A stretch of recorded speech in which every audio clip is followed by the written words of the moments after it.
Alrighty guys, so I just got this motor and transmission, 700 R4, and yeah, here's a little burnout. Maybe not. Alright guys, today in this video I am going to be taking apart my 700 R4 and kind of showing you guys how to take it all down and end up taking all the dirt off and cleaning it and repainting it. And then we're going to take it down to a transmission shop because this transmission is a four-wheel drive transmission. So basically what you have to do is you're going to have to end up first unbolting it from the bell housing from the motor itself, and then basically on the two-wheel, or on the difference between the two-wheel drive and the four-wheel drive ones is it has a the output shaft is longer or shorter in the four-wheel drives. So we basically have to take it down to a transmission shop, and they're going to end up taking the output shaft and taking everything out and re-putting in the output shaft, and then re-putting everything back together, making sure it's all good. So yeah, that's going to be today's video. I'll kind of show you how we take it apart. And alright guys, first we're going to start by taking off kind of the bolts around the bell housing, and we'll kind of see what else needs to be taken off from there. So I've never taken off a transmission, so this will be fun.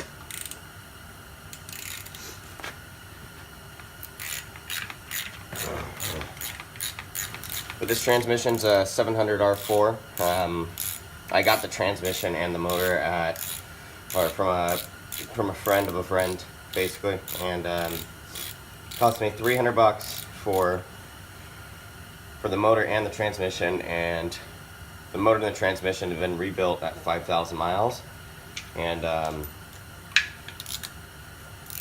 before I got pulled out of the truck that someone had wrecked. So I just want it for the transmission, so I'm basically just selling the motor. It's a 4.3. I'm guessing it's like a 91, 92-ish because it is throttle body injected. So, but still not entirely sure what year the transmission is. But I'm sure the guy at the transmission shop will be able to tell me.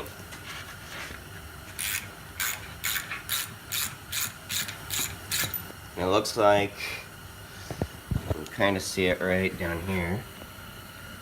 Looks like there's two bolts right here that are on the opposing side of the bell housing, and there's, can't really see very well, but right in here, and then another one right down here. So let's get to alright guys, here she is, got her all taken out. And of course, anytime you're working with the transmission, always expect that there's going to be a bloodbath afterwards. Torque converter, everything's there, so yeah. Let's go ahead and get this down to the tranny shop. Got the transmission back from the tranny shop. I ended up swapping out the shafts to the longer shaft for the two-wheel drive. So basically, right now it doesn't have the housing on there, so we're going to bolt on the housing. And then we're going to end up wire wheeling down the entire transmission, and then we're going to end up painting it. So I'll kind of take you guys through steps of how I usually like to do it, and yeah, you'll see there.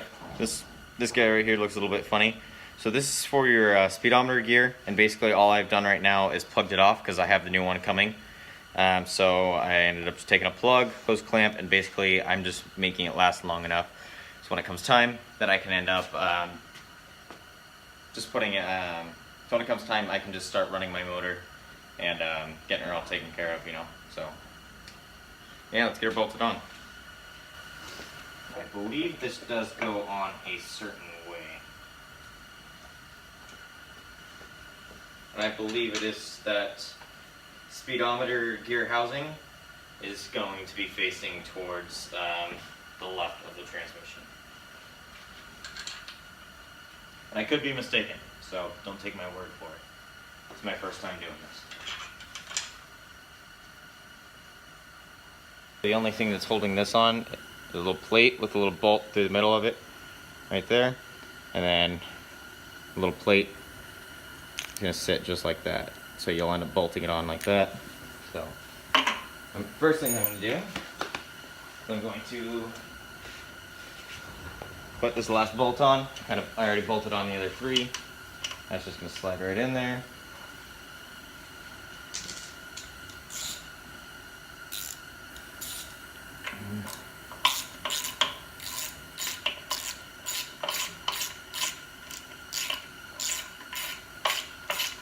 so much happier that I got this 700 R4 instead of the Turbo 350. And it was actually significantly cheaper than what I thought it would be. Basically, they only charged me about 350 bucks to end up swapping out the entire shaft. And the entire shaft, the way that you have to take those out if you're not familiar, is they end up taking out the entire shaft and basically everything that's on the inside of it. So while they're doing it, they're going through it, and it turns out that even though this has only had 5,000 miles on a rebuild, so they say, it still needed a clutch plate replaced. So got that fixed, got a new housing, so this thing's gonna be solid, and basically gonna be a brand new transmission, and yeah, so. By the way, if you guys are wondering that my shop looks a little bit different, it does. I just recently ended up building a loft upstairs. Kind of got everything figured out that way. I got my hose reel and my other hose reel for power. My motor, I'll kind of show you guys what I got going on right now. I ended up getting my carburetor, my air cleaner, and everything else. So basically, there's not a whole lot more that needs to be done to the motor itself. So you guys keep on watching, and I will end up actually having my transmission probably here in a couple days bolted up to my motor. And here this weekend, we will be throwing in the motor and transmission. So you guys got to stay tuned for that video. So just got to clean up. I'm still working a little bit on this wiring right here. Looks like a freaking mess. But I'll kind of show you guys the upstairs. Took me about 3 or 4 days to come out here every day after work to end up building this. But yeah. Got a good sized TV up here with stereo and everything else like that. So yeah, it's nice when we're done with the project, just come out here and just end up going upstairs and hanging out and chilling with friends and everything. So yeah. All right, guys. So all I'm gonna do, first thing I'm gonna do to end up getting this all cleaned up is I'm gonna end up taking a wire wheel to it, get it all cleaned up all nice, and you're just gonna end up taking it through, cleaning everything out, and making sure that you clean up all this dirt and everything. Looks like it's mainly just that side. The other side looks relatively clean, but I'll still get a good wire wheel down and spray it down brake clean to get all the rest of the dirt and everything else off. We're going to end up taping off this section right here, just so we don't get any paint or anything on that seal. I don't know if it makes a difference, but I'd rather be safe than sorry. So yeah, I'll just end up giving you guys an after shot. I won't take you through with me wire wheeling down the entire thing. I don't think you guys all want to see that. Alrighty guys, that's what I got so far. Just kind of need to touch up a little bit on the inside right there. Make sure you kind of plug off any holes that go directly into the transmission. You don't want any dirt or anything getting on the inside of there. But yeah, turned out really, really good. So yeah, we're gonna end up spraying her down with some brake clean, and she'll be good for some paint.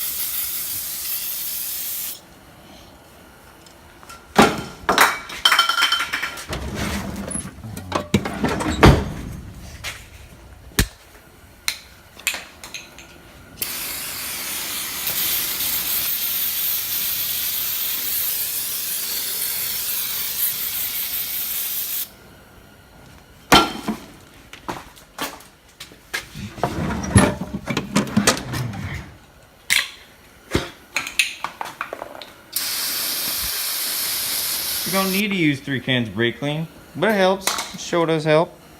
But actually got really, really nice in all those little crevices and everything like that. And basically, I just have kind of the heaters right by it, kind of evaporate any more water or anything else. I've kind of figured out that when painting, if you have the object that you're painting warm, it actually ends up giving it a nicer paint job. So that's what we kind of have going on right here. So we're going to try to get it relatively warm to the touch, and then we are going to start painting it. So I did realize that just now that I forgot to get primer. So we're just going to end up going off of just using same color paint that basically I used to end up painting my engine bay.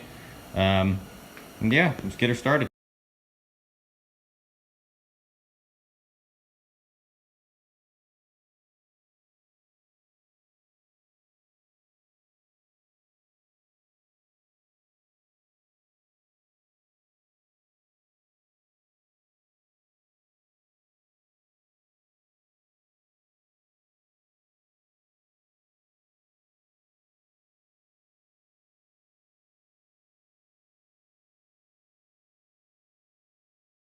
Alrighty guys, here's the finished product. It's just finishing up drying, but yeah, turned out great. I think the gray is really going to look good with the contrast of the orange over here. But yeah, so I'm just going to let this sit overnight, and then hopefully tomorrow night or the night after, I'll end up putting the torque converter in the transmission and bolting it up to the motor and getting ready to end up putting it in here. So, like I said, I just have a little bit more wiring to end up cleaning up, but yeah, I think it turned out pretty good. Upcoming video, get the torque converter put on the 700R4, which I have sitting on the 4.3 over here. Bolt up the transmission to the motor and get her all put in. So I'm hoping to end up doing that within the next week, and then we can't run the motor until I get the exhaust built because how short the hairs are. I don't want to end up burning up a valve. So yeah, like, subscribe. Thanks for watching.